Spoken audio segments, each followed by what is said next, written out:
মা। এই বাবু, ফেসবুকে মাথার উপর ফুল আনে কিভাবে রে তুই জানিস? ছবি দেখে ফুল দিয়ে ছবি দেয়, এটা কি আসল ফুল? এগুলো রিয়েল না, এগুলো তুমি বুঝবা না মা, বাদ দাও তো।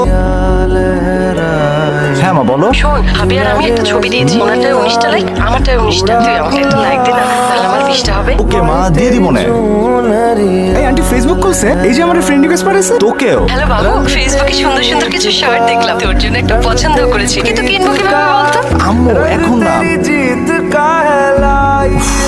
আম্মু সবকিছু একটা লিমিট আছে। কি ছবি আপলোড দিছো তুমি? এক্ষুনি ডিলিট করো। তো সবার সাথেই সেলফি তুলি, আমার সাথে তো তোর কোনো ছবি নেই। লিজা, আমাকে ফেসবুকটা বন্ধ করা শিখিয়ে দিস তো। আমি ফেসবুকে থাকলে বাবু মনে হয় খুব বিরক্ত হয়। ছোটবেলা থেকে মা আমাদের কত কিছুই না শিখিয়েছে, অথচ মাকে কখনো নতুন কিছু শেখানো হয় না। মা কিছু জানতে চাইলেই কোথা থেকে জানি একটা অবহেলা চলে আসে। বলতে পারি বা নাই পারি, তোমাকে সবচেয়ে ভালোবাসি মা।